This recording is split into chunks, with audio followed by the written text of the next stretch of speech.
What is up, YouTube, and welcome to this Belfast breakdown and spoiler review. I felt like this movie was coming out forever in the UK, and for some reason we had to wait until today, yesterday, the Friday I'm recording this, to see the movie, as we either get movies like The Suicide Squad early, or movies about our history later, like The Green Knight. It follows a family in the Troubles in Belfast, which was a period of violence between Protestants and Catholics, but that is an incredibly succinct summary of the complex history of Ireland, and I am in no way saying that that is exactly what was going on.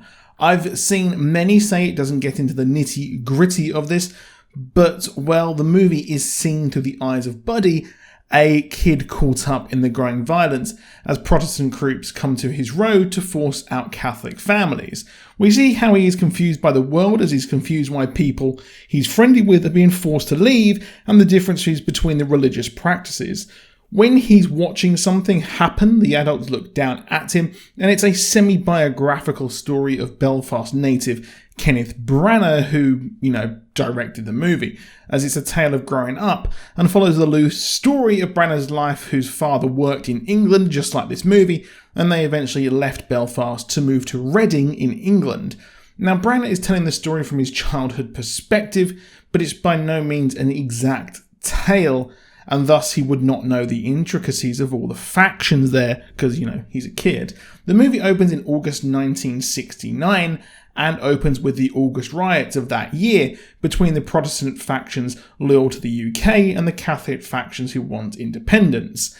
There's also the issue of Catholics not being treated well in Northern Ireland as well, and thus the army are called in under Operation Banner. The violence stems from the 17th century when British Protestants colonised the area, and it swelled on from then. But he doesn't understand what is going on, and Catholics are starting to be enforced out, and he seems scared by religion as well, as he is told a doom and gloom sermon at church about a fork on the road, and is essentially what this family is facing: either leave the area or be caught up in what will eventually be 30 years of harsh violence until the Good Friday Agreement. It's not long before Ulster lawyers groups start to take over the area and put a local criminal in charge, as Buddy's father, played expertly by Jamie Dornan, is kind of working a way to get out of this area, and I think this might be the best role he's ever done.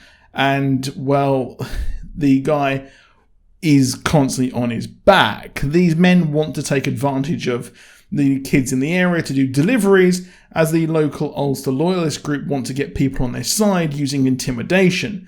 But his father pays it no mind, as he is looking for a way out and thinks about emigrating to the Commonwealth, either Canada or Australia.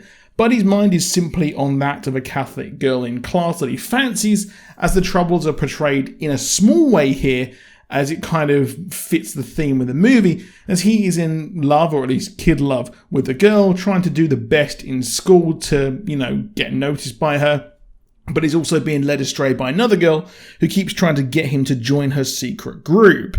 The idea of leaving starts to take its toll, as the grandfather is sadly, slowly, very, very ill, and we hear about the grandmother talking about trying to leave the area many years ago, but it was never going to happen, as she mentions Shangri-La, which is a deep, mystical and mythical place. But of course Buddy wouldn't know that, and she's simply chuckling to herself at her reference. Now, deep down, the grandparents know that it is for the best that they do leave. Buddy is cajoled into stealing sweets from a shop as a sort of initiation for the group, as they want to test if he will grasp on the others, which he doesn't when the police come around, and the mother realises that it is finally time to leave.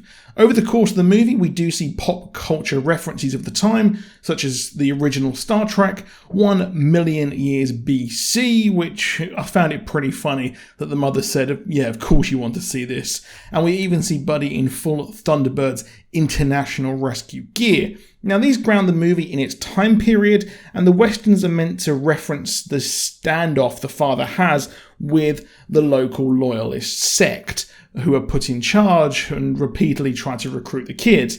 Interestingly, these are in colour while the rest of the movie is in black and white. This is intended to show that these shows and movies are the escape from the black and white droll life of the Troubles, homework and personal lives for Buddy. I mean, an actor like Branagh would look back on these moments with a rosy memory. The subplot with the local girl comes to a head when she initiates him in another riot. He was able to join their group. He was a bit too naive and didn't really understand what was going on as they riot again, and this riot was brewing the whole time. They want to make a statement against the Catholics who have stayed and smash up a shop, and he is forced to steal some washing powder as his mother comes to find him. Both he and the mother are used as leverage for the crime lord so he can escape with the authorities, but well, it fails and he is arrested. This cements the family's decision to leave, as shortly after the grandfather dies, they make haste for England. The grandmother urges them to go right away as she's watching them, as she knows that it is a lost cause for them to stay.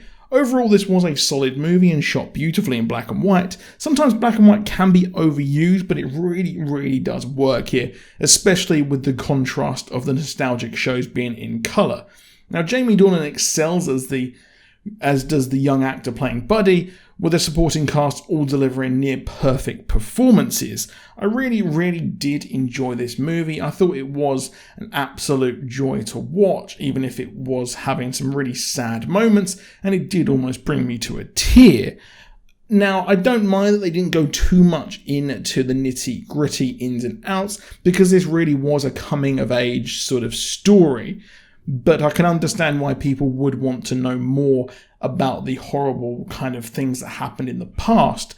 But overall, it was a solid movie, and I think that we can probably class it as coming out last year as it did in America. It might have been definitely in my top 5 for last year. But let me know what you think down below. Do drop a like if you enjoyed the video, and subscribe with notifications on if you want more from us. Please do be respectful in the comments, as this is probably going to be one hell of a terrible comment section. But I will be back soon with another video, and do check out the videos as we do try to post daily. I'll see you soon, and goodbye.